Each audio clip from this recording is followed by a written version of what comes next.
solar una producción de electricidad. Esto es lo que vamos a llamar como principio del efecto fotovoltaico. Vamos a intentar entender los principios de la conversión del efecto fotovoltaico. Vamos a hacer bastantes simplificaciones para poder entender de una forma bastante intuitiva, sin apenas una fórmula, cómo se produce en los materiales, en particular vamos a particularizarlo al caso del silicio.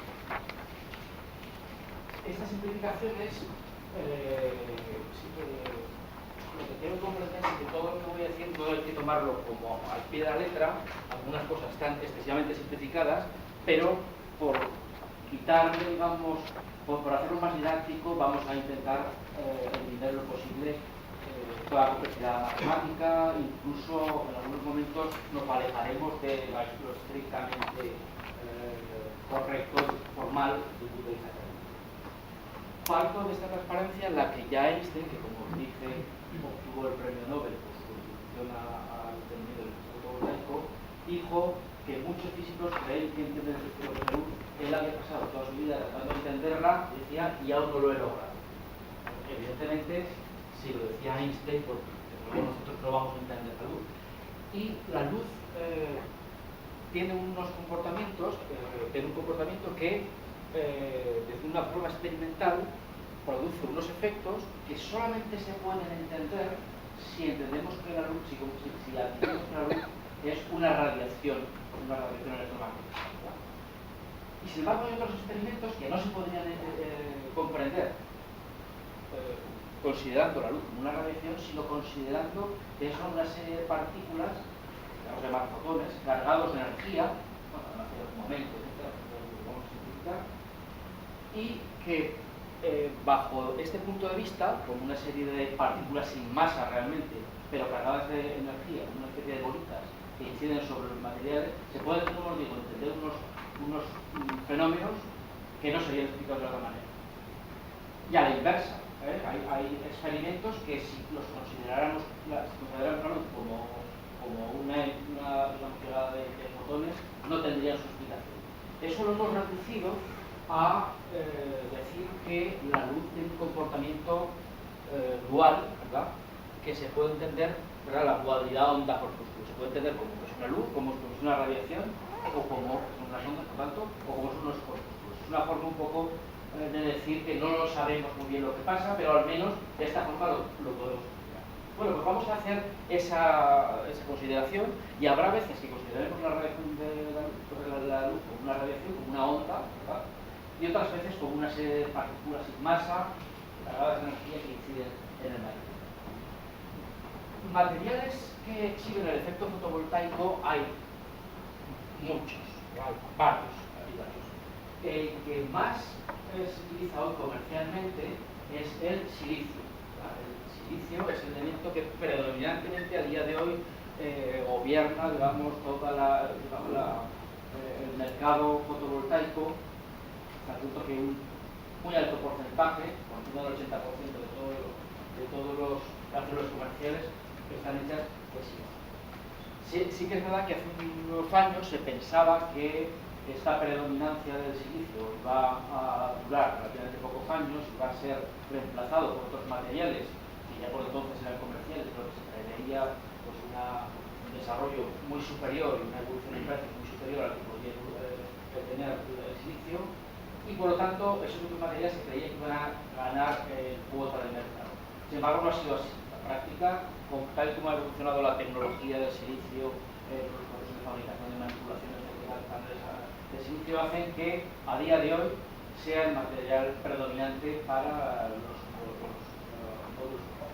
De todas maneras, como os digo, hay muchos más materiales que exhiben el efecto fotovoltaico. Os comenté el otro día cuando vimos la historia de la fotovoltaica, que por ejemplo el primer material sólido en el cual se experimentó, se estudió el fotovoltaico era una célula de selenio, ¿verdad? Pero hay más materiales, por ejemplo el germanio, que sirve de base para muchas células fotovoltaicas, el arsenuro de galio nos permite crear unas células con unas eficiencias bastante superiores a las del silicio, lo pasa es que un coste bastante más alto, lo que ha reducido esa aplicación, la aplicación de estas células a aplicaciones extraterrestres, ¿verdad? Aplicaciones terrestres comerciales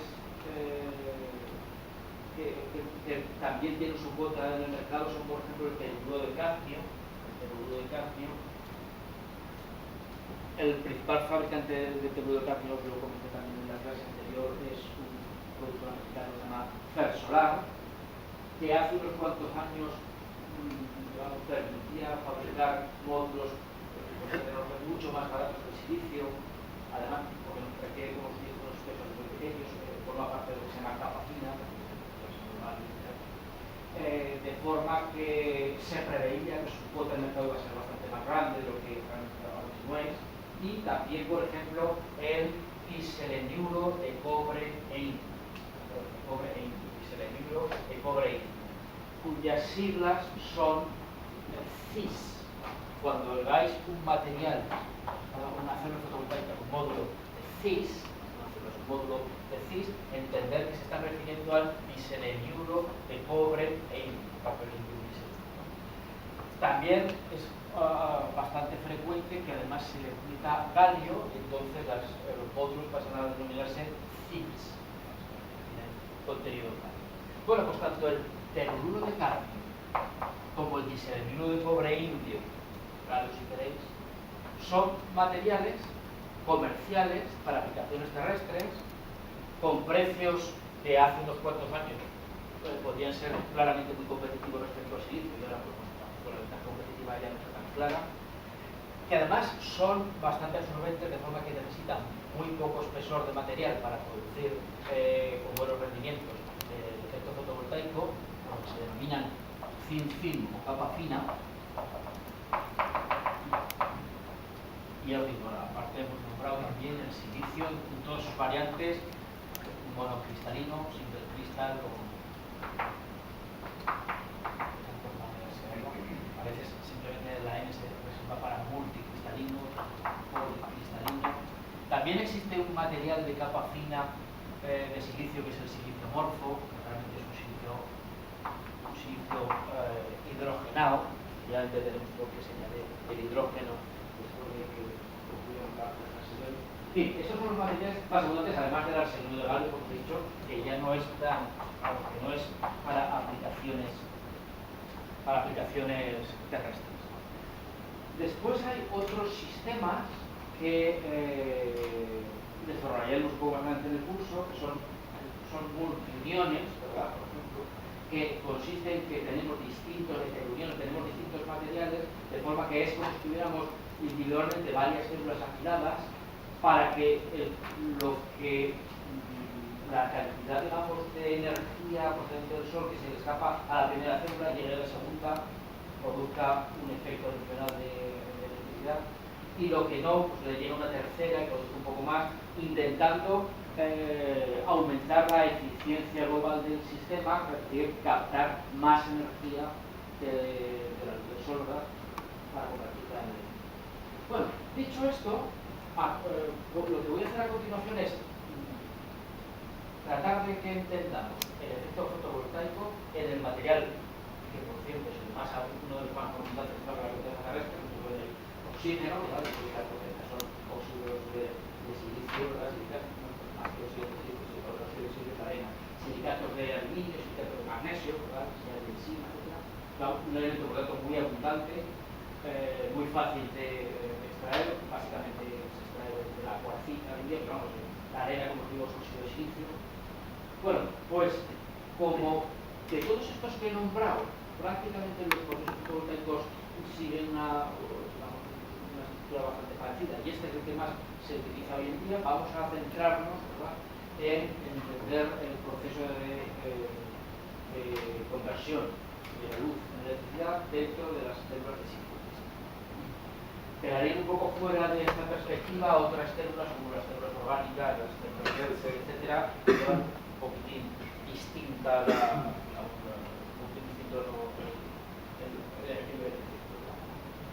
Una pregunta. las células orgánicas, que no las vamos a ver, ¿es orgánico o hay mezcla de orgánico y metal? Bueno, son moléculas bastante complejas, ¿verdad? Pero orgánicas. Solo orgánicas. No hay metales. No hay... Son bastante complejas, pero sí. Pero vamos, que comercialmente no existe. Solo existe no existe prototipo, no te vas a encontrar en ningún sitio un módulo orgánico, no sea un prototipo de laboratorio, una aplicación de la demostración. Si te das por algo, te enseñan fotos en internet o una cosa de esta. Pero bueno, en la práctica, cuando tú vayas a tu instalación, no vas a poder. Con la todavía de estabilidad, con el tiempo, con la temperatura. Vale. Bueno, bien, pues como os digo, vamos a plantearnos el silicio. Como podéis ver ya en este trozo de la tabla periódica, el silicio tiene un número atómico 14, es decir, tiene 14 electrones, ¿verdad? 14 protones, es decir, el núcleo es neutro, desde el punto de vista eléctrico, eléctrico. Estos 14 electrones, como sabéis, se van dividiendo en capas, y la actividad electrónica de cualquier material se puede explicar bastante bien simplemente analizando, ¿verdad?, el número de electrones que tiene en las últimas capas, en particular en la última capa molecular. En el caso del silicio, en su última capa, voy a quitar esta luz para que se vea mejor lo que voy a hacer en la pizarra, en su última capa tiene 4 electrones. Y es una capa que, para estar completamente llena, requeriría tener 8 electrones. Bueno, cuando tenemos un átomo de silicio, pues en la última capa voy a representar aquí como que tenemos 4 electrones, esta es una simplificación. Y como os digo, tiene una cierta afinidad electrónica, tendría una tendencia a captar electrones, porque la posición estable es cuando cuando su última capa se constituye totalmente llena con 8 electrones, que es el caso que tienen, por ejemplo, los gases nobles, pues son bastante, son inertes en el sentido que, pues, porque tienen ya su última capa, pues es difícil que se empiecen digamos, a formar enlaces con otros. Cuando yo tengo un cristal de silicio, como digo, la base de la mayor parte de las células fotovoltaicas, lo que tengo es pues, una estructura bastante ordenada de átomos de silicio. Si el átomo fuera, si el cristal fuera perfectamente puro, pues absolutamente solo habría elementos, átomos de silicio, pero en la práctica hay impurezas que llamamos, hay otras cosas que no son silicio, algún átomo por millones, por varios millones de átomos de estos que pues, alteran un poco las características. Pero básicamente lo que sigue, voy a considerar que el cristal es perfecto, solo tengo átomos de silicio. Cada uno de esos átomos de silicio sucede lo mismo, tiene 4 electrones en su última capa.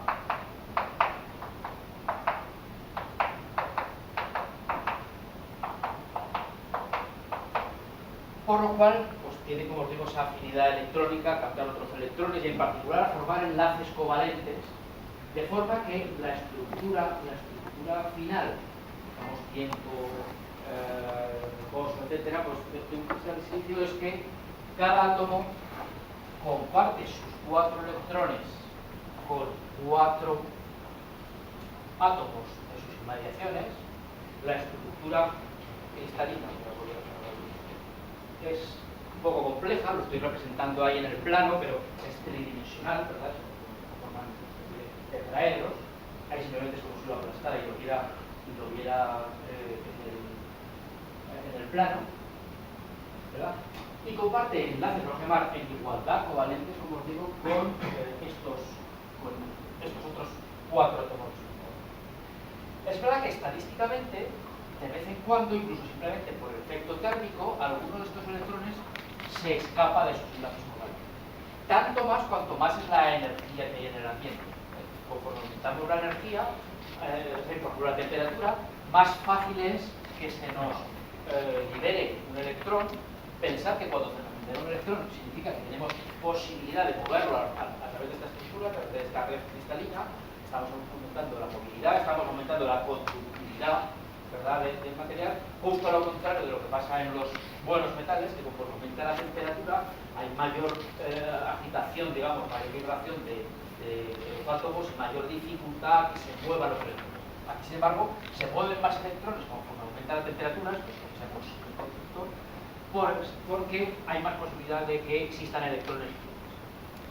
Bueno, si por un efecto térmico salta de aquí un electrón, y lo puede hacer en cualquier dirección, pues evidentemente pasa a poder moverse, como os digo. En otro punto de la red cristalina es posible que otro electrón y haya sucedido lo mismo y se haya escapado.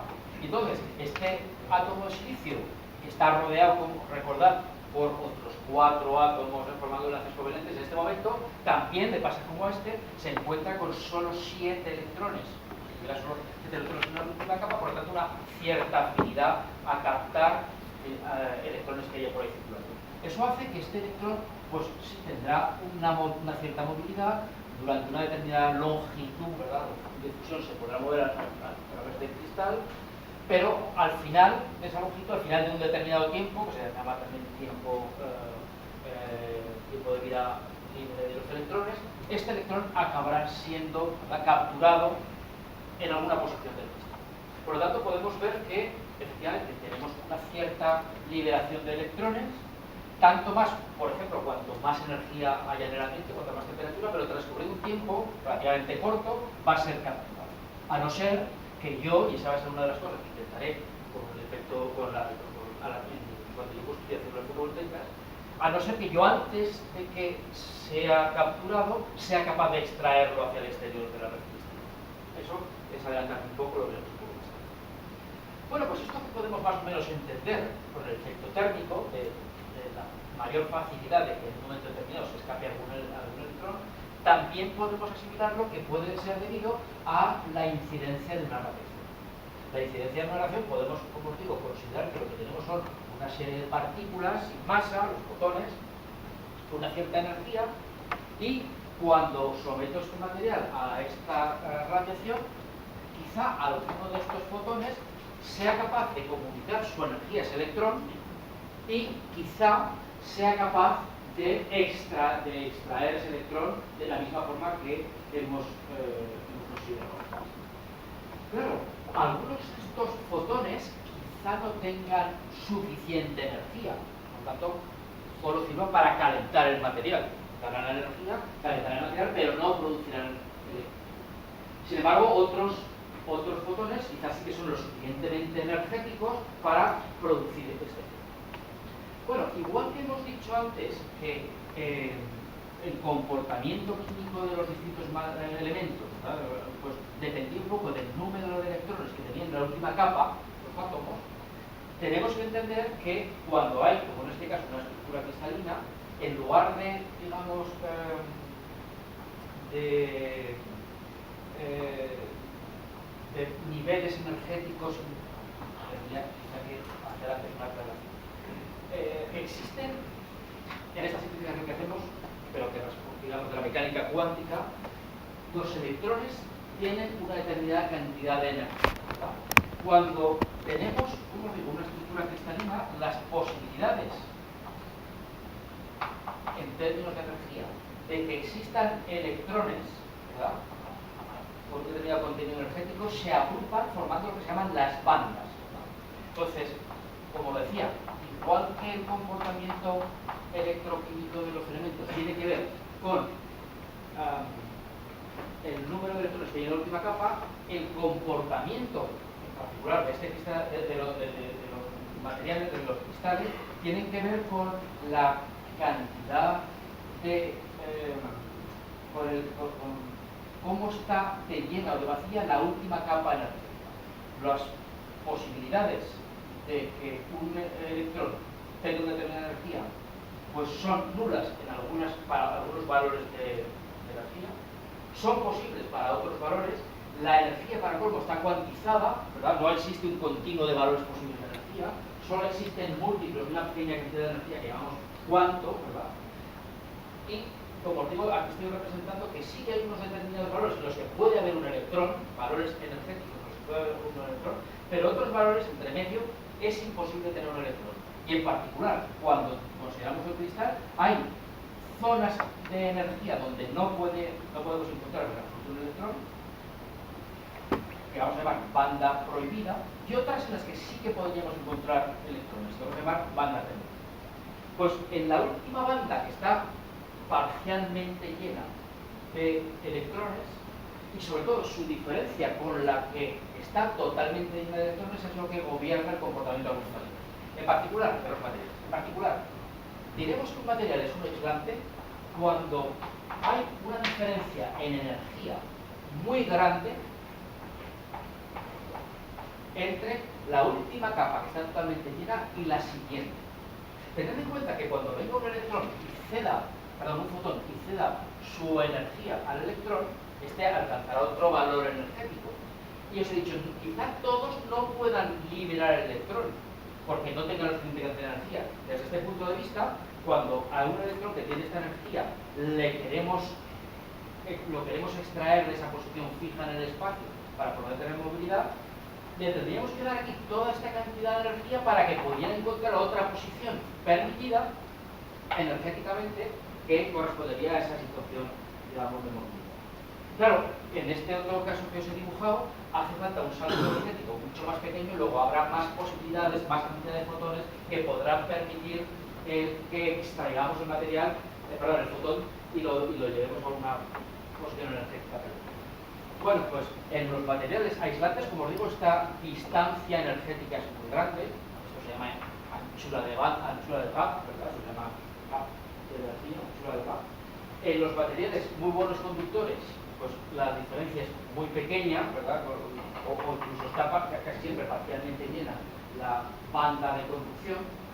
Y en estos materiales, como el silicio, los semiconductores, está en una situación pues intermedia. De hecho, a temperaturas muy bajas se comporta como un aislante de silicio y conforme aumentamos la temperatura pasa a comportarse de una forma más parecida a un conductor. Bueno, pues volvemos aquí.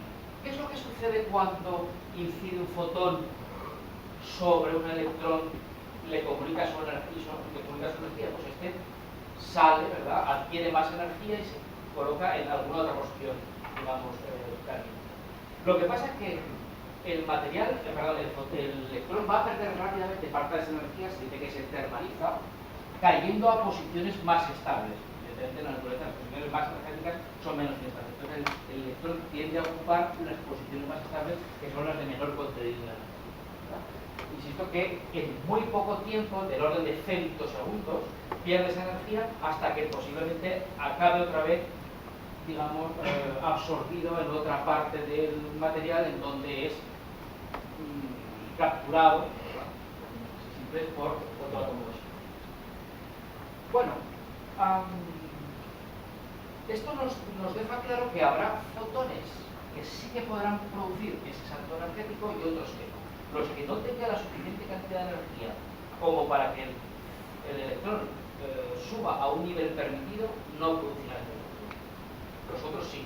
Ahora, los que sean muy energéticos tampoco es que nos aporten gran cosa desde el punto de vista exterior, como veremos, porque a lo mejor nos llevan a una posición muy alta energéticamente del electrón, pero como muy rápidamente pierde esa su energía en forma de calor, pues tampoco podré quizá utilizar toda esa energía. Vale. Dicho esto, cuando un fotón con suficiente energía incida sobre un electrón y lo libere, ¿verdad?, lo que va a producir aquí es, como hemos visto, un déficit, ¿verdad?, un sitio en donde transcurrido algún tiempo casi seguro que vendrá otro electrón y sea capturado. En vez de decir simplemente que producimos un electrón libre, lo que vamos a hacer es que generamos, vamos a hablar de generación, un par electrón-hueco. Es decir, no solo liberamos un electrón, sino que generamos una posición, ¿verdad?, que le vamos a considerar como si fuera una partícula para entender mejor un poco el proceso, una posición que en algún momento querrá traer otro electrón, ¿verdad?, para dejarlo. Tened en cuenta que cuando este electrón se va, evidentemente aquí ahora aparece una carga positiva, porque la situación era eléctricamente neutra, que no falla un electrón, pues evidentemente habrá más protones en esta zona que electrones, por eso tendrá un cierto carácter de carga positiva. Cuando transcurrido el tiempo, ese pequeño tiempo, se haya movido el electrón y haya acabado cercano a otro átomo de silicio que lo captura, ¿verdad?, es porque en esa zona había un hueco, y cuando ha llegado el electrón desaparece tanto el hueco como el electrón libre, ¿verdad? Desaparece tanto el hueco como el electrón. Por lo tanto, el proceso contrario de la generación de un par electrón-hueco es el de lo que se llama la recombinación del par electrón-hueco. Desaparece el electrón, pero también desaparece el hueco. Fijaos que en este proceso, tal y como lo dibujaba en la pizarra, se ha movido un electrón desde la izquierda hacia la derecha. Pero si nos fijáramos en los huecos, también podríamos haber dicho que es que aquí antes había un hueco, aquí en la derecha, y ahora el hueco aparece aquí. Luego es como si se hubiera movido ahora el hueco desde la derecha hacia la izquierda. Luego, en lo que sigue, vamos a aceptar que independientemente de que lo que existen de verdad son los electrones, pues existen los electrones y los huecos, los electrones se mueven en un determinado sentido y en este caso los huecos se han movido en sentido contrario. Es como cuando nosotros tenemos un líquido, digamos un refresco con burbujas, podemos entender que lo que se mueven son las burbujas o que lo que se mueve es el fluido que tiende a ocupar el sitio que antes tenía una burbuja, ¿verdad? Pues bueno, vamos a aceptar que existen cargas negativas en los electrones y otras partículas que son positivas, que son los huecos, que se mueven, en este caso en sentido contrario, de forma similar a lo que han hecho. Bien, pues entonces, ¿qué es lo que sucede cuando sometemos un material, por ejemplo en este caso de silicio cristalino, a la radiación? Pues que desde luego este proceso se está produciendo de forma continua, ¿verdad? De forma continua. Pero claro, un electrón se nos ha podido mover como de dibujo hacia la derecha, pero en otro sitio del material se nos ha podido mover hacia la izquierda, en otro sitio se ha podido mover hacia nosotros o hacia dentro de la pizarra, en fin, la dirección evidentemente no viene controlada por nadie, no viene controlada por nadie. Estadísticamente, pues va a saltar electrones en todos los sitios. El problema es que yo lo que quiero es producir una corriente eléctrica, también veremos una tensión eléctrica para tener una cantidad de potencia entregada a los materiales, y lo que necesito es un movimiento ordenado de cargas eléctricas, que es como se define una corriente eléctrica. De hecho, hablamos de intensidad de corriente eléctrica como la cantidad de carga por unidad de tiempo que atraviesa una determinada sección de un conductor, ¿verdad? Hablamos de amperios, pero es, insisto, la cantidad de carga por unidad de tiempo que atraviesa ese conductor. Si en ese sector del conductor hubiera una carga a la derecha y otra a la izquierda, etcétera, se cancelaría y no habría circulación neta de corriente. Lo que intentaré a partir de ahora es que estos electrones que son liberados, ¿verdad?, pues se quieran mover todos en una determinada dirección, de forma que al final del material yo les esté esperando, todos me están viniendo en el mismo sentido y los extraiga fuera de esta estructura del sitio cristalino a un material con conductor, que son por ejemplo los cables que nos llevan, digamos, al resto de elementos del circuito eléctrico. ¿Cómo podría conseguir que todos los electrones que estadísticamente se van a saltar con una dirección y sentido aleatorio se quieran mover en el mismo sentido? Pues claro, una de las posibilidades es aplicar de alguna manera externamente una fuerza que les obligue a moverse. Por ejemplo, si yo me pusiera aquí con las gafas y soplara con fuerza, con mucha fuerza, en un extremo del material, lo que haría sería que aunque un electrón quisiera moverse en ese sentido, como estoy soplando, pues se daría la vuelta y acabaría yendo hacia allá, ¿verdad? Esta fuerza de soplado lo que haría sería cansarme a mí. Por lo tanto, no me serviría con el efecto que yo quiero, que es extraer energía, no aportar yo energía, quiero extraer energía. De la misma forma que con este símil del soplido, yo podría decir, hombre, es que si aplico una fuerza que haga mover las cargas, es decir, un campo eléctrico, o desde un punto de vista macroscópico, una tensión de forma que yo pueda impulsar todas las cargas en un determinado sentido, pues podré atraerlas hacia ese sitio donde yo posteriormente las quiero extraer del material. Pero estamos en lo mismo. Quien produzca ese campo eléctrico, quien produzca digamos, esa fuerza que impulsa a los electrones, esa fuerza electromotriz, pues estaría produciendo, estaría aportando una potencia, o decir, una energía. Y lo que quiero es justo lo contrario. Bueno, pues en lo que sigue me voy a intentar ver cómo nos las hemos ingeniado para lograr que todas las cargas eléctricas positivas se muevan en un determinado sentido y las negativas, los electrones, se muevan en el sentido contrario. Los huecos quieren moverse todos en el mismo sentido y los electrones quieren moverse todos en el sentido opuesto. Para esto tengo que introducir antes unos conceptos como es, por ejemplo, el de dopado. Vamos a ver qué sucede cuando yo en esa estructura cristalina introduzco algunos elementos, algunos átomos que no son de silicio. Prácticamente toda la estructura es de silicio, pero en algunas posiciones he introducido un material que no es silicio. He difundido, por ejemplo, fósforo. ¿Verdad? Pues el fósforo es un elemento, que podríamos ver en la tabla periódica, que lo que tiene son 5 electrones más en su última capa. Tiene, digamos, un número atómico más, tiene un electrón más, ¿verdad? La última capa, en lugar de tener 4, tiene 5 electrones. Además tiene un tamaño relativamente parecido al del silicio, por lo cual no nos distorsiona demasiado esa red cristalina.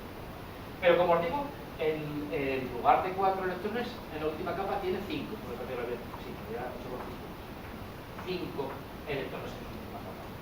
Y se aloja, ¿verdad?, en una posición, está reemplazando un átomo de silicio que, os recuerdo, comparte digamos, electrones, comparte mediante 4 enlaces covalentes electrones con 4 átomos de silicio que están en su entorno.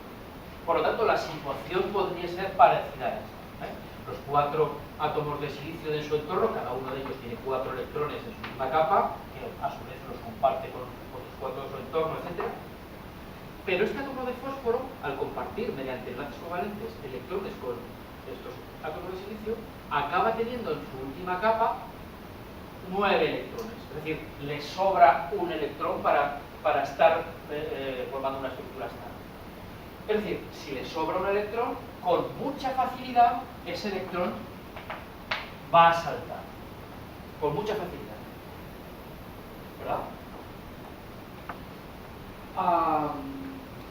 Por lo tanto, lo que hacemos es ganar el número de electrones que tenemos en la estructura cristalina. A esto lo vamos a llamar dopado tipo N, porque lo que nos aporta a la estructura cristalina son cargas negativas, electrones. Fijaos que cuando se libere este electrón, aquí ahora sí que va a aparecer de forma permanente una cantidad de carga positiva, porque de forma estable, sin enseguida querer capturar otro electrón, se nos va a ir una carga negativa. Como el átomo era eléctricamente neutro, ¿verdad? Si ahora pierde un electrón, pues aquí se va a quedar una carga positiva de forma estable en el espacio. La otra posibilidad, digamos, es si en lugar de añadir impurezas, como es el caso del fósforo, que tengan más electrones en la última capa, dopamos, es decir, añadimos impurezas que tengan menos electrones en la última capa. Es decir, en lugar de irnos a este grupo 5, nos vamos al grupo 3. En particular, al caso de añadir boro. Se añade boro de aluminio por el tamaño que tiene la partícula que, digamos, distorsiona menos la red cristalina. Entonces, vamos a tener una situación relativamente similar. Tenemos una estructura cristalina de átomos de silicio y en alguna posición, en muy poquitas, ¿verdad?, de repente aparece un elemento que es el boro. La situación se repite, pero el boro solamente tiene 3 electrones en su última capa, no 4. Y se rodea de 4 electrones, perdón, de 4 átomos de silicio que le quieren compartir cada uno de ellos, mediante enlaces covalentes,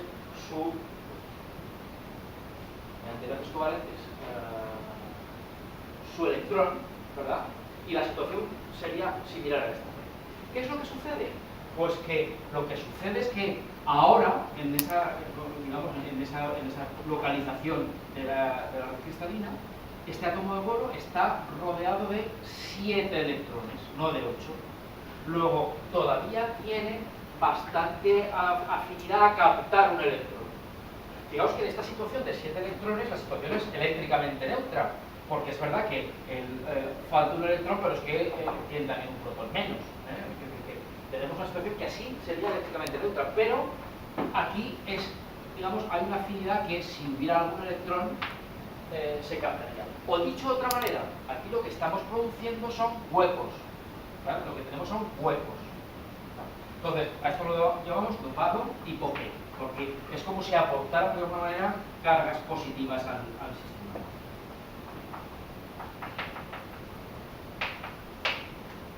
¿De acuerdo?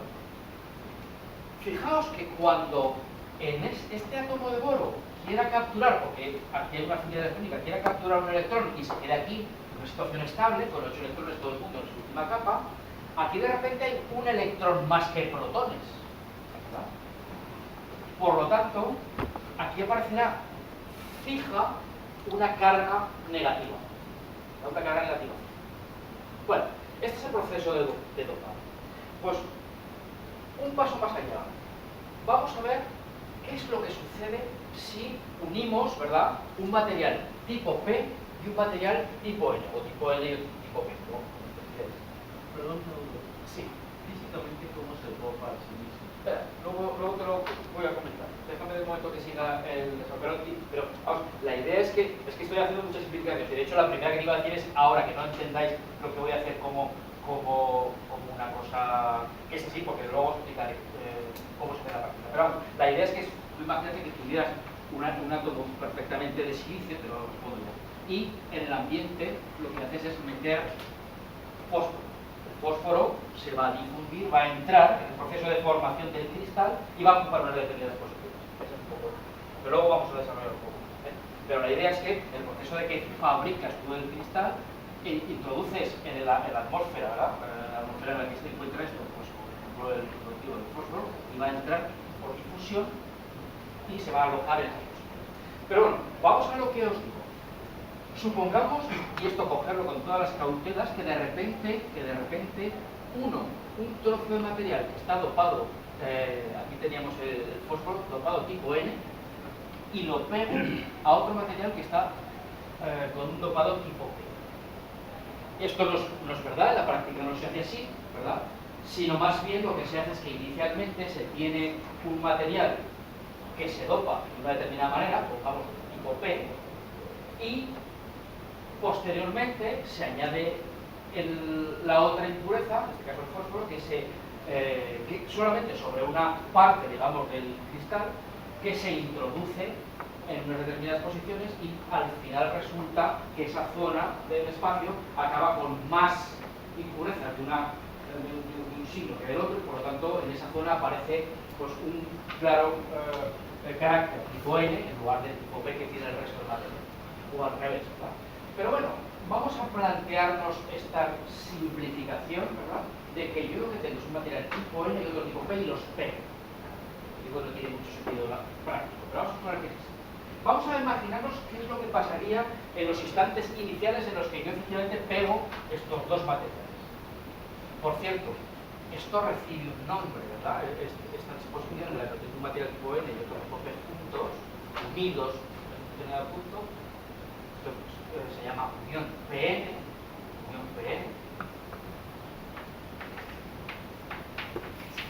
y una de las aplicaciones de las uniones PN son, como todos sabéis, por ejemplo, para los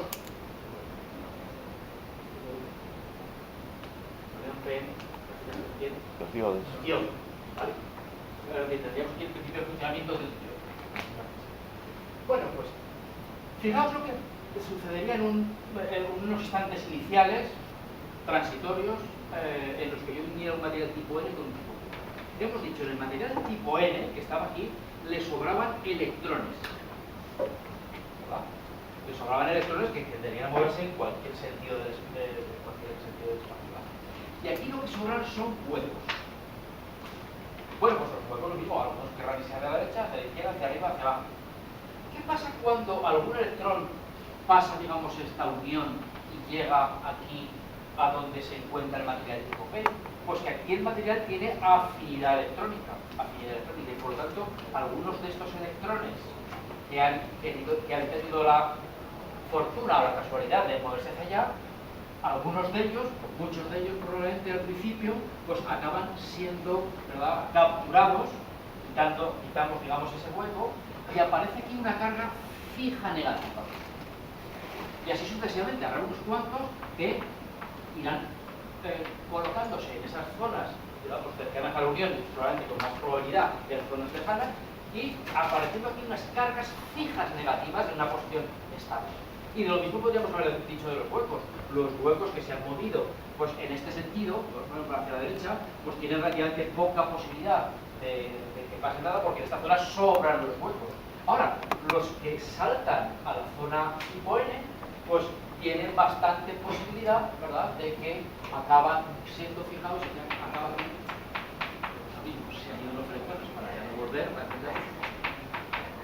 acaba aquí una cantidad de carga positiva fija en el espacio. Es decir, si nos abstraemos, lo que estamos viendo es que aquí quedan unas cargas positivas y en esta otra zona quedan unas cargas negativas. Si ahora yo tuviera aquí cualquier otra carga eléctrica, en positiva o negativa, efectivamente se vería sometida a una fuerza. Por ejemplo, si es positiva, se vería repelida por estas cargas y atraída por estas. Es decir, la unidad de carga positiva que yo tuviera aquí entre medio se vería impulsada en aquel sentido. Bueno, pues, por no ordenar la figura, lo he dibujado aquí en vez de aquí, pero tened claro que si ahora aquí me apareciera una carga positiva, se vería repelida por estas cargas y atraída por estas otras, ¿verdad? Por lo tanto, impulsada en esa dirección. Lo mismo podemos decir al contrario, la inversa de las cargas negativas. Si ahora apareciera un electrón, se vería atraído por estas cargas fijas positivas y repelido por estas cargas fijas negativas. El electrón se querría mover en ese orden. En términos matemáticos, lo que decimos es que aquí lo que se ha generado, ¿verdad?, es un campo electrostático. Un campo electrostático no es más que una expresión matemática que me dice la cantidad de fuerza que experimenta la unidad de carga que yo tuviera en ese punto. He creado un campo eléctrico. Claro, este proceso que yo he dicho, digamos, en este transitorio, llega un momento que se estabiliza. ¿Por qué? Porque, efectivamente, ahora los electrones, os recuerdo que en la zona N sobraban electrones, que hayan saltado, digamos, que se encuentran, digamos, en este proceso de saltar la unión, lo que ven ahora es un montón de cargas negativas que se oponen a que sigan llegando más electrones. Así que se oponen a que sigan llegando. Por lo tanto, llegará a una situación de equilibrio en la que ya no se generarán aquí más cargas negativas fijas ni más cargas positivas. Vamos a plantearnos que habremos establecido ese campo eléctrico más o menos de forma estable. Las cargas fijas positivas y negativas. Bueno, pues esto es el principio de una unión P. Pero ahora me planteo de nuevo el principio de la conversión fotovoltaica, que consistía en que de repente venía una cantidad de energía procedente de la luz, una serie de fotones, que podían incidir en el material y liberar pares electromagnéticos, generar pares electromagnéticos. Pues voy a plantearme como que por esta zona de aquí viene una determinada energía procedente de la radiación solar, es decir, una cantidad de fotones con su contenido energético, el que sea, y quizá algunos de ellos son capaces de aquí liberar adicionalmente, generar, mejor dicho, pares electromagnéticos. De nuevo, esto es otra idealización, no sucede así en materia fotovoltaica, veremos un poco más adelante que, digamos, no viene por esta zona, digamos, la luz, sino que se incide con una de estas cargas aquí. Pero bueno, independientemente de eso, vamos a plantearnos en este dibujo simple que me permite entender el proceso, que efectivamente inciden los fotones y que alguno de ellos, en esta zona, logra producir un par electrón-hueco. Es muy pequeñito, casi no se ve, me perdonáis, pero bueno, alguno de estos fotones en cualquier zona realmente del material es capaz de producir un par electrón-hueco. ¿Qué les pasa a estos electrones que acabo de producir? Pues estos electrones que ahora acabo de producir se ven atraídos por las cargas positivas y repelidos por las cargas negativas, es decir, impulsados por este campo, digamos, eléctrico. Luego, los electrones que se generen por efecto de la incidencia de los fotones, los electrones van a quererse mover en ese sentido. Y de la misma forma, los huecos que aquí se han generado, por efecto de este campo eléctrico, porque son repelidos por las cargas positivas y porque son atraídos por las cargas negativas, se verán impulsados en este sentido. Bueno, pues fijaos que los electrones, si queréis, empezamos por los huecos que se ven impulsados en este sentido, recorre este material en este sentido, están entrando en una zona, en un material, donde lo que sobran son huecos, porque era un material tipo P, sobraban huecos aquí. Luego es bastante difícil que estos huecos sean recombinados. De la misma forma que los electrones que han entrado en esta dirección están entrando en una zona que lo que sobra son electrones. Por lo tanto es bastante difícil que sean recombinados. Estadísticamente alguno se recombinará, pero de forma, digamos, neta, es muy difícil que los electrones se queden, digamos, en esta zona, se lo quede algunos, porque precisamente lo que sobra son lo contrario. Estadísticamente, de forma neta, es lo contrario. Por lo tanto, se moverán a través del material prácticamente sin verse absorbido. Una movilidad de electrones en esta zona y de huecos en esta zona. Claro, llegará un momento en que llegarán a esta zona final. Si ahora yo en esta zona final pongo un buen conductor y en esta zona final pongo un buen conductor, material buen conductor significa que opone poca oposición a que circulen las cargas eléctricas en su interior. Pues si aquí yo pongo un material que opone poca resistencia, ¿verdad? Poca oposición a que se muevan en su interior las cargas eléctricas, los electrones que hayan logrado venir aquí, que han sido debidos a que ha incidido luz, pues se me moverán libremente, en términos idealistas, por ese cable, igual que por aquí se moverán libremente los huecos. Ya sabéis que desde Franklin nos es bastante fácil entender que la corriente eléctrica es un movimiento ordenado de cargas positivas, aunque lo que se mueven en la realidad son los huecos. Pero bueno, de momento dibujamos como esas dos cargas. Si en un momento determinado cesa la radiación, se dejará de producir pares electrón hueco, dejará de haber electrones que se mueven hacia allá y que no son recombinados, dejará de haber huecos que se mueven hacia aquí, que no son recombinados, y por lo tanto dejará de haber este movimiento de electrones en ese sentido, o de, digamos, de huecos en el lugar. Luego, estoy generando una corriente eléctrica que es tanto más grande cuanto más fotones lleguen. Si llegan muchos fotones, suficiente energía de entrar para este hueco, habrá muchos electrones que llegan aquí. Y si aquí la radiación tiene pocos fotones, habrá pocos fotones, pues generaremos, como digo, una corriente que es debida a la incidencia de la radiación. Esos electrones tienen una cierta energía, estas cargas tienen una cierta energía que yo podré, en mi aplicación, mi resistencia, mi motor, lo que yo tenga ahí, extraer para la aplicación que han tenido. Este es el principio de la conversión fotovoltaica. ¿Vale? La única, digamos, la dificultad ahora, conceptualmente lo hemos entendido más o menos, y ahora la dificultad será un poco tecnológica de intentar que efectivamente seamos capaces de generar de forma práctica un dispositivo que extraiga las cargas eléctricas de nuestros huecos con la incidencia. ¿Alguna duda que queréis comentar esto aquí? Una pregunta, hay algo que no me queda muy claro y es, ¿qué pasa? Llega un punto en que los fotones logran que todos los electrones... Todos no. Aquí hay millones de átomos. Es decir, esto es un... Y además, fíjate que los electrones que salen por aquí estamos dibujando huecos, pero es que realmente lo que hacen es que entran otra vez por aquí. Entonces, no es como que en algún punto se puede... No se agotan, no se agotan los electrones. No se agotan los electrones.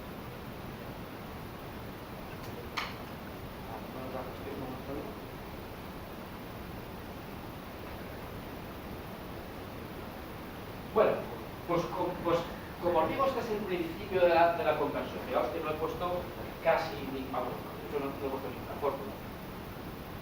¿Qué pasa con la radiación? Pues que la radiación que nos llega del Sol, habéis estudiado ya que pues, tiene una cantidad de contenido energético, hablamos de un valor que va cambiando con el tiempo, es una constante solar, como la cantidad de potencia que por unidad de superficie, lo que se llama, como recordáis, radiancia, llega a una superficie expuesta al Sol.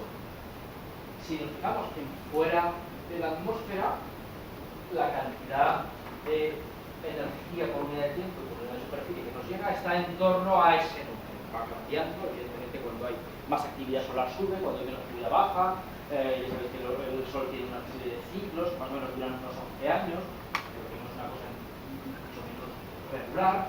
Pero bueno, podemos asumir que aproximadamente del orden de 1350 y tantos, 60 vatios nos llegan por metro cuadrado de una superficie. Pero esta cantidad de energía que nos llega de forma radiante no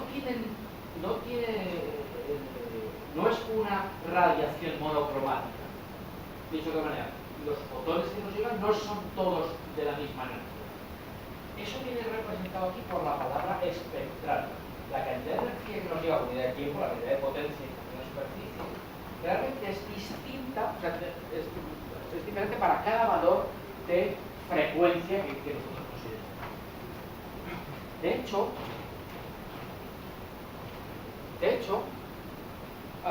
nosotros, aquí están representadas todas las posibles ondas electromagnéticas. Os recuerdo, supongo que estáis familiarizados, pero os recuerdo que la energía que tiene una determinada relación está relacionada a través de la constante de Planck con la frecuencia de dicha radiación. Si preferís, en lugar de trabajar con frecuencias, trabajar con longitudes de onda, os recuerdo que están relacionadas a través de del valor de la velocidad de la luz. Yo os recomiendo que para que os aprendáis la relación, que penséis, que esto es mucho más fácil intuitivamente de recordar, que espacio es igual a la velocidad por tiempo. ¿Verdad? Espacio recorrido es igual a la velocidad que llevo por la cantidad de tiempo que estoy yendo a esa velocidad.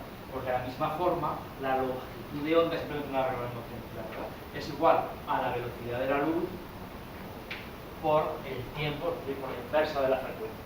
Entonces, cuando habléis de, digamos, de frecuencia, si lo preferís, podéis convertirlo en longitudes de onda simplemente viendo, digamos, ese tipo de conversión. Pues, como os digo, las radiaciones se clasifican en función de su energía o en función de su longitud de onda, pues hablamos de cosas similares. Tenemos radiaciones muy energéticas, muy poco energéticas, con frecuencias por lo tanto muy altas, con frecuencias muy bajas, con longitudes de onda lo inverso, y que incluso les ponemos nombres, ¿verdad? Algunas cosas les llamamos rayos cósmicos, rayos gamma, rayos X, ultravioleta, etc. El trocito que aparece aquí es lo que nuestro ojo es capaz de convertir en unas señales que luego interpretará nuestro cerebro, ¿verdad? Por eso a esto la parte la llamamos luz visible. Y distinguimos incluso por frecuencias, o si preferís, por longitudes de onda, ¿verdad?, entre pues, lo que llamamos colores. De forma que pues, tenemos, como veis, el violeta, el verde, el rojo. Lo que está por debajo de lo que nosotros vemos, que a veces lo ponemos en el centro del universo, lo llamamos infrarrojo. Y lo que está por encima lo llamamos ultravioleta, ¿verdad? Radiaciones hacia aquí son cada vez menos energéticas. Radiaciones hacia allí son cada vez más energéticas. Incluso ionizantes, como se llama. Pues de una forma similar a lo que hace el ojo humano, que es capaz de interpretar o de, digamos, de convertir unas determinadas frecuencias en algo utilizable por nuestro cerebro y otras no, para nosotros esta parte, el rojo y el ultravioleta, es visible, pues en las esferas fotovoltaicas les pasa algo parecido. Fijaos que hemos dicho que hacía falta una cantidad de energía suficiente, que los fotones tenían que tener una cantidad de energía suficiente como para liberar generar el paro electroncuerpo, es decir, que saltaran los electrones de una posición energéticamente posible a una otra siguiente, saltando, digamos, esa anchura de campo. Bueno, pues aquí tenéis representada la irradiancia espectral, no sé, aquí me aparecía la palabra irradiancia espectral. Dicho de otra manera, la cantidad de potencia, energía por unidad de tiempo, por metro cuadrado, pero para cada longitud de onda de la radiación que me llega procedente del Sol. ¿Vale? Esto es la cantidad de irradiancia, ¿verdad? Cuando integre la curva, en este caso la curva roja, tendré la cantidad de energía que me llega a la superficie que yo exponga hacia el Sol. Pero aquí está perfectamente determinado qué cantidad me viene del Sol para cada una de las longitudes de onda de las frecuencias. En particular, esta zona que está aquí señalada por estas dos líneas es la zona visible. Esto es el infrarrojo, más grande la longitud de onda, menos grande la frecuencia. Esto es el ultravioleta. Esto es lo que nuestro ojo es capaz de interpretar. Esa es la sensibilidad del ojo humano. Y esa parte, digamos, se nos escapa. Bueno, pues fijaos que por fortuna nuestro ojo se ha especializado en ver precisamente de la radiación que llega la zona que más potencia tiene asociada, ¿verdad? Podríamos habernos especializado en ver por aquí, pero es que del Sol nos viene por aquí un poco de energía. O podríamos habernos especializado por aquí, que también nos llega un poco de energía. Nos hemos especializado precisamente en la zona donde más energía hay. Y algunos animales ven un poquito más allá. Bueno. El caso es que si yo integro esta línea roja, lo que tengo no es más que el valor de la constante solar. Esos 1367 es la integral a lo largo de todas las frecuencias, o a lo largo de todas las longitudes de onda, como prefiráis, ¿verdad?, de la potencia que me llega, ¿verdad?, la integral de la potencia, vamos a llamar G, de cada longitud de onda a lo largo de todas las longitudes de onda, es la potencia total, ¿verdad?, que si estamos fuera de la atmósfera es lo que llamamos la constante solar. Y conforme la radiación atraviesa la atmósfera, pues va teniendo unos efectos de reflexiones, de absorción, fundamentalmente de absorción, pero también de absorción. Parte sí que llega a la atmósfera, la Tierra calienta la Tierra y la Tierra luego radia infrarrojos que luego van a ser absorbidos de nuevo, etc. Pero bueno, la idea fundamental es que conforme entramos hacia el nivel del mar, van cambiando las características de la radiación. Aquí está, por ejemplo, representada en azul, pues una irradiancia, luego le pondremos nombres, hablaremos de la constante solar, de masa, etc. Pero aquí podría estar representada la irradiancia que se tiene a nivel del mar, en términos un poco simples, ¿verdad? Un valor de 1111 vatios por metro. Bueno, pues cada uno de los materiales fotovoltaicos, y esto lo tenéis en el libro de texto, presenta distinta anchura de gama.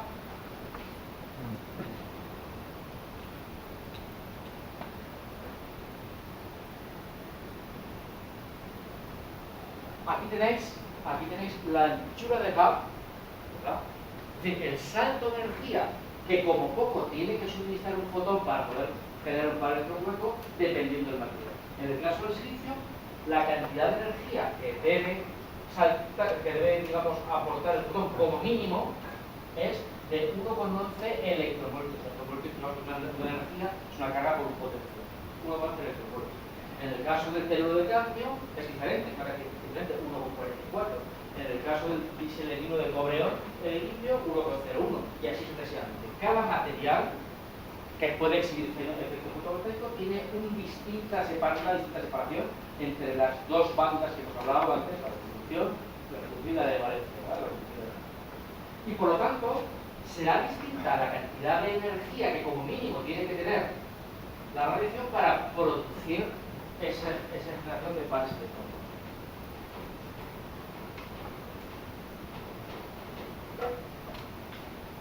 En particular, la del silicio es esta recta que tenemos. Esto no proviene más que de esas expresiones que os explicaba ahí, E igual a C por nu, la velocidad de la luz igual a fijaos, ¿verdad?, a la longitud de onda por la frecuencia. Es decir, se puede reescribir que la energía en electronvoltios, simplemente cambiando de unidades, pasando, digamos, del sistema internacional y acabando en electronvoltios, ¿verdad?, es 1240 partido por la longitud. Pues si tengo que, como a poco, aportar una determinada cantidad de energía mínima, en el caso del silicio era 1,11, es lo mismo que decir que solamente las determinadas frecuencias o determinadas longitudes de onda, las que sean inferiores a este valor, podrán producir el efecto fotovoltaico.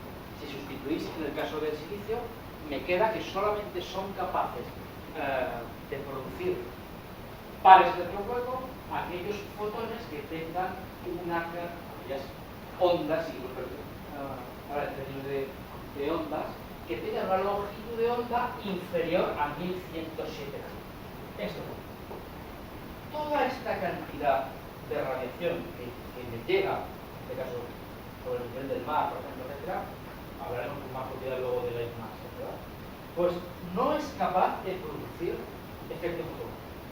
Por eso, una célula fotovoltaica de silicio nunca va a poder tener una eficiencia del 100%, porque de toda la energía que incide nunca voy a poder sacar más que parte de lo que esté hacia la izquierda de esa línea. Y para colmo, tampoco toda esta energía la voy a poder convertir en electricidad, porque os he dicho que si de repente llega un fotón muy energético, lo que hace es liberar el par de electrón hueco, el electrón salta con mucha energía, pero en proceso muy rápido, antes de que materialmente hayamos sido capaces en la práctica de extraerlo, se va a perder parte de esa energía, se termaliza, ¿verdad? Y por tanto, toda esta zona de aquí tampoco voy a ser capaz de convertirla en electricidad. Eso es por lo que las células fotovoltaicas tienen una eficiencia, dependiendo del material, pues más o menos limitada. En el caso del silicio, el 20%, el 20,3% de toda la energía que nos llega del Sol, en determinado espectro, del cual luego os hablaré, no tiene suficiente energía para crear el flujo. Y otro 32% se debe a que los fotones que sí que producen la generación de par de electrón hueco tienen demasiada energía que al final se va a perder. Por lo tanto, desde este punto de vista, solo se puede conseguir una célula fotovoltaica de silicio con una eficiencia idealmente del 49,6. Para colmo, luego las células en la práctica, en la realidad, tienen otras cosas que voy a comentar a continuación, que hacen que todavía no seamos capaces de alcanzar ese 49,6. ¿Por qué? Pues de entrada porque aparece una reflexión. Yo cuando pongo un material, incide una radiación, parte, digamos, es absorbida, parte penetra en el material, pero parte se va a reflejar. Toda la energía que se refleje, toda la radiación que se refleje, no va a poder producir electricidad. Si para colmo esta célula está con polvo, pues ese polvo no son más que partículas en su peso que lo que hacen es hacer sombra, para decirlo de alguna manera. Incide un rayo solar, pero si en lugar del material fotovoltaico es capaz de entrar para abajo, incide en el polvo, es reflejado y por tanto no voy a poder utilizar en la práctica esa radiación. Bueno, pues existen pérdidas por reflexión, pérdidas porque los materiales están hechos físicamente de una manera que desarrollamos a continuación y por lo tanto presentan unas pérdidas resistivas por efecto Ohm, ¿sí? Simplemente porque circula corriente a su través, por lo tanto unas pérdidas R², porque existen procesos de recombinación que hacen que todos los pares de electrón huecos no sean capaces de estar en el exterior, sino que, pues, como digo, se recombinen, se pierden, por lo tanto, etc. Bueno, por eso ese sería el límite que podría yo conseguir con el método de silicio. Cada material tiene su valor de límite. Aquí lo tenéis representado de una forma más visual. En el caso del silicio, todo esto no lo puedo convertir en electricidad.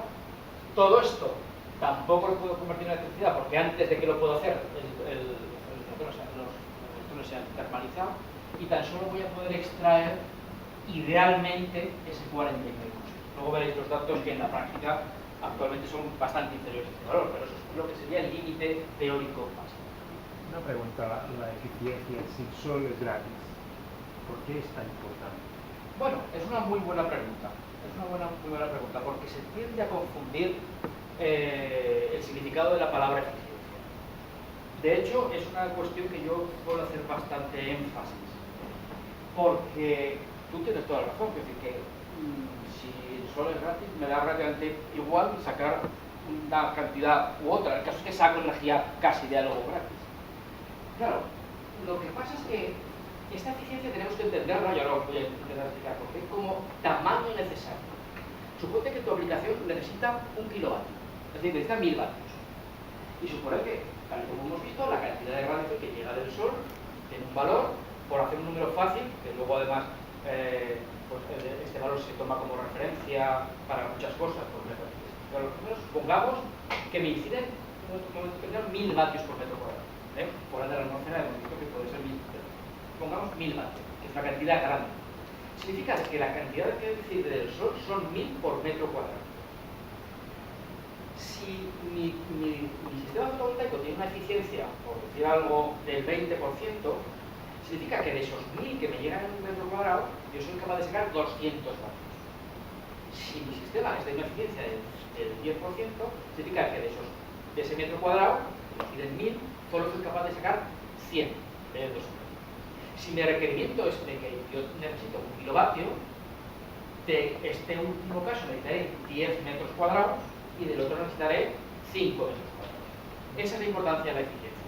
Pero nada más que eso. Porque si fuéramos estrictos, la definición de... Bueno, somos estrictos en cómo se usa la eficiencia, pero si fuéramos estrictos también para otras definiciones, la definición de eficiencia es la energía que yo soy capaz de sacar frente a la energía que soy capaz que entra en el dispositivo. Así lo hemos definido. Bueno, en los sistemas, en los otros sistemas de producción de electricidad, la energía que yo saco del sistema es similar, es energía eléctrica. Pero ¿cuál es la energía que entra en el sistema? La energía que entra en el sistema es, por ejemplo en el caso del carbón, la energía calorífica que tiene ese carbón. ¿Verdad? Bueno, cuando yo me fijo en una central térmica que tiene su ciclo, resulta que al intentar producir esa electricidad lo que hacemos es quemar carbón, libero calor, ese calor caliento agua, consigo vapor de agua, ese vapor de agua lo turbino y esa turbina mueve un alternador eléctrico. Pero parte de ese calor que yo he generado en este proceso, pues se pierde la atmósfera. ¿De qué orden se pierde? ¿Sabes un poco qué medida de referencia de qué porcentaje se pierde? Del orden del 66%, vamos a hablar. De forma que yo podría tener aquí del orden del 34%, ¿verdad?, de eficiencia. Las centrales térmicas, bueno, dependiendo de la tecnología más moderna, más antigua, pues se mueven en esos rangos. Una nuclear, ¿de qué orden tiene la eficiencia? Pues en una nuclear el ciclo térmico es bastante parecido. Lo que hago es de alguna manera extraer un calor con el que libero, hago exactamente lo mismo que antes. Pero ese calor no lo hago quemando nada, a pesar de que se llame combustión nuclear, no de combustión, como sabéis, sino pues, del resultado de una fisión, de un material radiactivo que tiene una cantidad energética determinada. Entonces, yo fisiono ese material, obtengo una energía, parte se me va en forma de calor, prácticamente del mismo orden, voy a poner ese número simplemente como una referencia, no lo toméis todo al pie de la letra. Pero al final de la utilización de ese nuclear, de esa barra, ¿verdad?, de combustible, resulta que tengo una barra de la cual ya no puedo sacar electricidad porque mi tecnología actual no me lo permite, pero que todavía tiene mucha energía en ella. ¿Sabes de qué orden es la cantidad de energía que tiene lo que, bueno, podemos llamar residuo nuclear, aunque ahora no se necesita llamar residuo nuclear? Bueno, pues la cantidad de energía respecto de la que tenía al inicio, que tiene al final de la utilización de las centrales nucleares, los reactores nucleares, es del 96%. Claro, este es el peligro, ¿verdad?, de la energía nuclear, que tengo un material con el 96% de energía, ¿verdad?, que cuando hablas con digamos, hace un tiempo un responsable de empresas y tal, pues efectivamente ponía en valor su trabajo, porque tienen que trabajar, ¿verdad?, tienen que manipular cosas muy energéticas, tienen que almacenarla, que va a durar durante miles de años, que no quiero entrar en ese. Pero lo que significa es que del contenido inicial de la barra, he devuelto por aquí el 96%, por aquí tan solo me sale el 4% de la energía. De ese 4%, las 2/3 partes las pierdo en calor, luego la eficiencia de este sistema, realmente, si somos estrictos, sería del 1,5%. La eficiencia de una central nuclear es del 1,5%. Ahora, ¿qué pasa cuando te presentan datos de centrales nucleares? De que se olvidan de esto, dicen no, es la eficiencia del ciclo y logramos tener eficiencias del 40%. Ya no están en igualdad con esto, pero desde luego no están en igualdad con esto. Tanto estos como estos, independiente del valor de eficiencia, están consumiendo unos combustibles que liberan calor, en función al calentamiento, que liberan unos gases, un CO2 en este caso, en este no, por función al calentamiento, que además es un material pues, limitado, caro, peligroso, etc. Por lo tanto, no podemos comparar la eficiencia que nosotros estamos hablando aquí, por el movimiento concreto, con la eficiencia que estamos hablando aquí.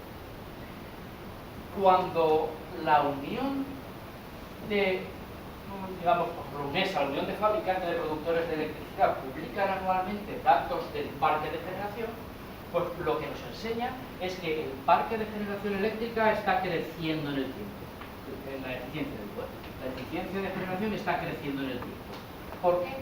Porque en el mix de generación cada vez tienen más peso las energías renovables, y las energías renovables en sus cuentas, y tampoco tiene mucho sentido porque no respondería a ninguna de las definiciones de eficiencia que hemos comentado hasta ahora, las consideran como con una eficiencia del 100%. En las cuentas anuales de estas empresas, del sector eléctrico, las energías renovables entran con eficiencias del 100%, para, digamos de alguna manera, tener en cuenta de que no están utilizando ningún recurso. Realmente, desde ese punto de vista, tener una eficiencia del infinito, porque de la nada estarían sacando algo, pero por alguna razón las considera del 100%. Pues ya ves que hay como distintas varas de medir la eficiencia según lo que vaya a hacer. Por lo tanto, cuando alguien de una empresa, digamos, o producible, digamos, el tipo de que te diga, no, es que esto tiene una eficiencia del 40%, pues después decir, hombre, pero es que tú me estás dando una eficiencia en un sentido que no estoy haciendo yo. En un sentido similar a ese, existe un término fotovoltaico, es el performance ratio. El performance ratio es decir, mira, de un panel fotovoltaico yo ya soy capaz de sacar, digamos, una cantidad de electricidad. La cantidad de electricidad que yo saco no solo depende de la irradiancia, sino también, y lo tenemos un poco más adelante, de la temperatura que alcanza las zonas. Y además, una vez que yo saco de un panel fotovoltaico una determinada cantidad de energía, resulta que me van a pasar por unos cables, en donde voy a perder energía, voy a pasar por unos equipos electrónicos que tienen un rendimiento y voy a perder parte de la energía, por un transformador, etc. Además hay unas pérdidas asociadas a que sí puede haber un ensuciamiento, en fin, un montón de cosas que hacen que de lo que idealmente yo podría producir no produzco tanto. Eso se engloba en un término que se llama, como digo, el performance ratio, que evidentemente cuanto más alto sea, mejores, menos pérdidas asociadas a la producción fotovoltaica tengo. Los valores que nos ponemos de performance ratio son distintos en cada país porque uno de los parámetros más importantes es la temperatura. Cuanto más baja es la temperatura, menos pérdidas por este efecto hay. Por eso, la misma instalación puesta en Suecia presentará menores pérdidas, en particular de temperatura, luego lo cuantificaremos con números, que si estuvieran en España. Esto lo veremos cuando analicemos, por ejemplo, sistemas fotovoltaicos con el fluido. Y en concreto, en la misma localización, por ejemplo en Zaragoza, si a mí me presentan dos sistemas similares, evidentemente están sometidos a la misma radiación y a la misma temperatura, si están en el mismo emplazamiento, pues a partir de ahí sí que yo, digamos, podré ver si una está mejor diseñada a otra o mejor mantenida a otra, analizando el valor del PR.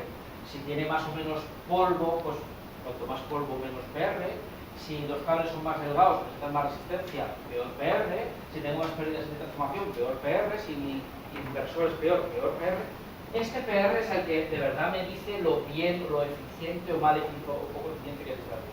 Y estamos moviéndonos en valores de PR del 0,75 a 0,8. Es decir, del 75% al 80%. Es decir, cuando alguien me quiere comparar un valor de eficiencia, sería más práctico decir, es que los sistemas fotovoltaicos tienen eficiencia del 80%.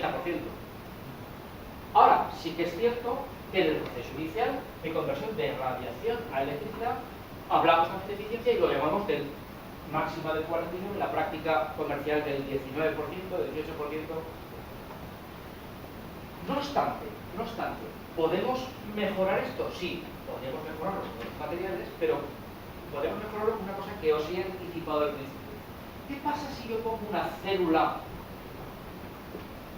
que por lo tanto cuando incide la radiación es capaz de producir una cantidad de electricidad? Y lo que se le escapa a esta célula lo hago incidir en una segunda célula y luego una tercera célula y así sucesivamente.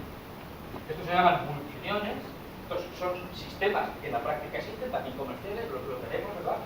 Los comerciales suelen ser solamente de tres uniones, pero que evidentemente lo que hacen es poner un material que capta bien una zona, a continuación otro que capta bien otra zona, otro que capta bien otra zona, para intentar cubrir lo máximo posible todo el espectro. De laboratorio, ahora mismo estamos en valores de eficiencia por medio de esta tecnología superiores al 45%. Eso es lo que ahora mismo es la tecnología. Y comerciales por encima del 38%. Es decir, incluso esos números ya hasta serían comparables con esto, pero es que, insisto, la filosofía es distinta. Cuando hablemos en fotovoltaica de eficiencia, tened en cuenta que de lo que estamos hablando es de superficie requerida. ¿Vale? Bueno, ¿algún otro comentario? ¿Alguna otra duda? Bueno, yo creo que es momento de hacer aquí una parada, un descanso.